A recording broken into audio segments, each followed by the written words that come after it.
Hey there, guys. Alright, today we are back with some more overly sarcastic productions, and this time we are hitting up the trope talk. My powers are gone. Before we get into my pre-video rant and tangent, make sure you go and check out the links in the description box below. I would love it if you joined the Discord and followed me over at Twitch, playing through Baldur's Gate 3 currently. Alright, now for the pre-video tangent. I hate this fucking trope. Now, typically, I think this trope tends, or at least has in the past tended to affect female characters, where they would end up needing to give up their powers. Largely, sometimes it feels like for not the right good reasons. And it does, I feel like, predominantly affect female characters. We don't really see male characters having to give up their powers too often. But the one that sticks out to me where a man had to take, where a character had to give up their powers was with Percy Jackson. He had to give up one of his powers or whatever. In the sequel series, he had to give up essentially his immunity to getting hurt. Which I was overall okay with. I was a little bummed about it because, like, kind of seeing Percy being an absolute, like, just able to wreck shit is super entertaining. And I mean, he still wrecks shit without the River Styx buff, but you know, it would have been super, I don't know, I would have liked to have him keep it, but I also understand why he couldn't keep it from a storytelling perspective. But like, it also still would have been, I don't know, like, Percy's never gonna be at risk of dying. When I read Percy Jackson, I'm never worried about that boy's life. Like, he ain't gonna die. The other people around him, there's a chance, but Percy, nah, he's fine. But anyways, any other examples? I can't think of any off the top of my head, so let's dive in. Superpowered protagonists are a lot of fun for a lot of reasons. Not only can you explore the nature of their abilities and how they affect them as a person, as well as potential consequences of how they use them, but from a practical standpoint, you can also have those characters navigate some very high-stakes situations without having to do any complex narrative acrobatics to justify them surviving. Your everyman is going to have real trouble living through a fistfight with a Lystragonian giant, but slap a healing factor on him and you've got an easy license for consequence-free spectacle. Some media will take this to extremes and basically set the stage for very flashy, low-consequence combat by giving most of their characters some degree of super durability or healing, or just having the most tanky protagonist take most of the hits in any given fight while the lower powered characters run support. This lets your characters huck each other through buildings or get punched into craters without having to deal with potentially tragic or upsetting consequences, and lets you keep the tone fairly light. Now what this means is you wind up with a lot of threats that aren't actually very threatening, because your designated brick can usually just take them down without that much real trouble or risk of injury. But this can cause your writer problems if they want to do a dramatic storyline where the heroes are genuinely at risk or on the run, which can be fun for drama, angst, all kinds of good things. And the potential gut punch impact of a serious, scary, dramatic episode of a normally cheerful or upbeat show is a very valuable writing resource. So there are a number of solutions writers tend to implement to actually threaten their superhuman heroes. Sometimes the threat of the week is power-proof, or has all the powers your heroes do, or has some kind of ability or artifact that your supers are allergic to. But by far the easiest way for writers to make this work is to just take those superpowers away for a bit. So your normally superpowered character doesn't have their powers right now. There are 3 ways this usually happens.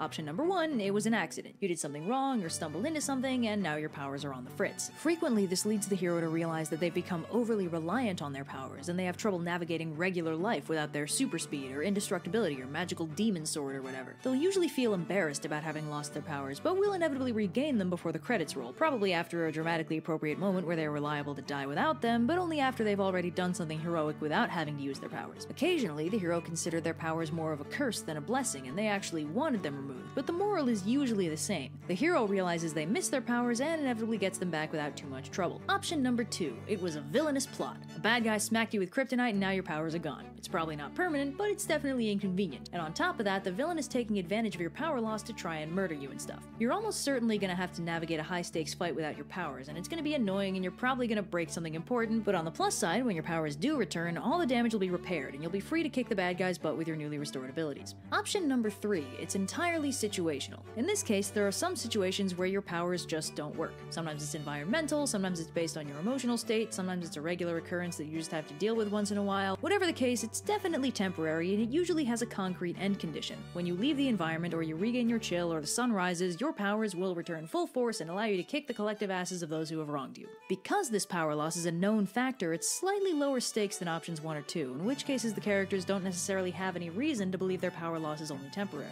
In this version, your characters can run out the clock or fix the situational issue, and the power loss problem will go away on its own. And there's a slightly funky option 4, which is more like a different way of looking at this trope from a more group-oriented perspective. Basically, if you have a posse of protagonists and one of them is basically the team powerhouse, then if that character is incapacitated somehow or missing for some reason, the rest of the team essentially suffers from power loss and all its associated threats. Problems the powerhouse could normally solve are suddenly threatening again, and the rest of the team will need to work really hard to not get taken out by low-level threats while they try and fix their powerhouse problem. This is basically the story that arises when you examine how the power loss trope applies to a group of protagonists rather than an individual. Now, once your character is suitably depowered, a lot of story options open up to you. There are a few classics to work from, but there are loads of possibilities. The first classic story is I am more than my powers, which is only really feasible with options 1 or 2, when your hero has an identity crisis following their power loss, but manages to pull off a victory even without their powers. They inevitably learn to recognize that it's not their powers that make them special, but they'd still really like their powers back, please. Frequently, this story is used as a sort of karmic authorial punishment for the character's growing hubris, a way to remind them that they might be superpowered, but that doesn't mean they should fully rely on those powers and risk losing sight of what really matters. Sometimes, instead of being used as a way to humble the character, it's instead used as a way for the character to prove themselves, either to themselves or some external judging audience. This version is used pretty frequently when the character's powers take the form of a nifty, high-tech supersuit, probably because it's a power set that can easily be separated from the wielder, and an easy argument can be made that the powers contained in that suit don't really reflect on the person wearing it. The next major use for the power loss plot is a fairly general one, and shows up in a lot of forms. This situation would be easily resolvable if I had my powers, but unfortunately, wherein the author gets to drop the protagonist in a situation that wouldn't pose any sort of challenge normally, but in the current context is a potentially deadly threat. This is one of those things that's easy on the author, since it lets them come up with a dramatic plotline without having to also figure out how this plotline couldn't just be solved in 5 minutes by the resident superheroes. The threat can be as simple as really strong bad guy, or even garden variety mugger, depending on how humiliating you want it to be for your heroes. It's so relaxing to write. Depending on the exact circumstances of power loss, there can also be additional stakes involved in the fight. Maybe the bad guy hasn't figured out that the hero has lost their powers, and the hero is trying to keep him in the dark and get by on menace alone because they can't win in a straight fight. Maybe the scenario is option 4, and the team powerhouse is totally incapacitated while their friends have to play hide and seek, avoiding all the usually non-threatening antagonists. That's one I've seen, I think, a lot, the incapacitation one. I can't really think of too many examples of it.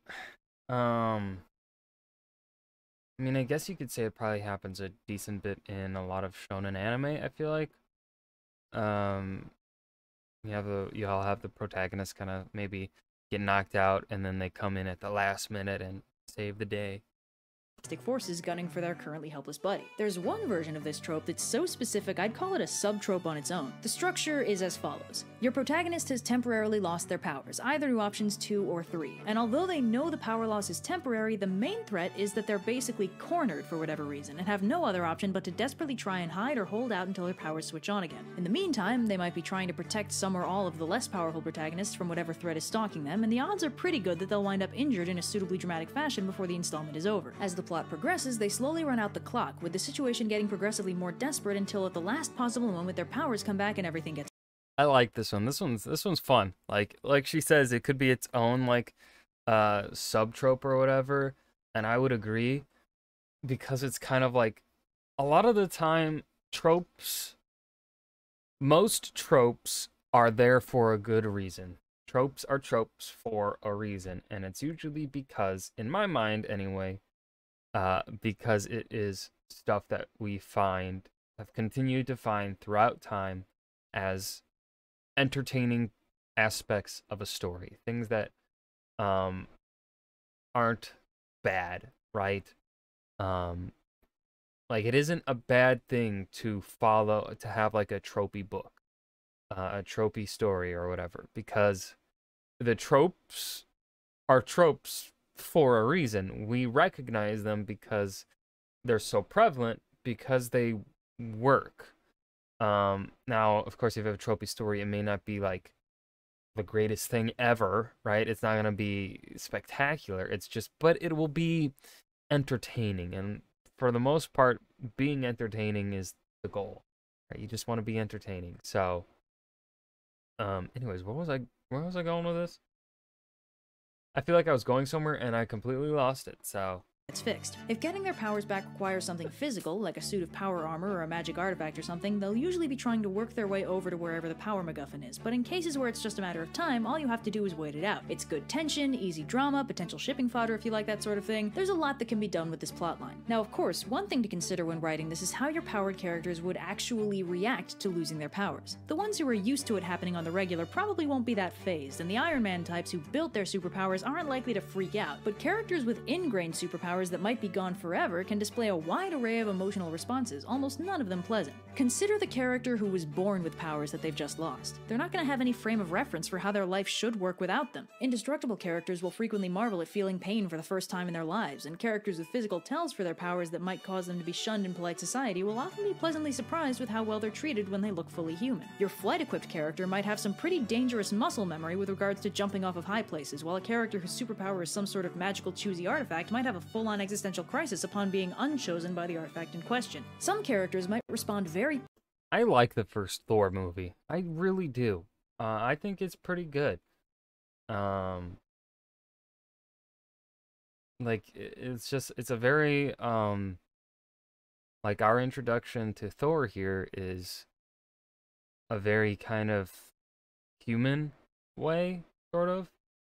I'm trying to remember, did Avengers 1 come out before or after the Thor movie? I can't remember.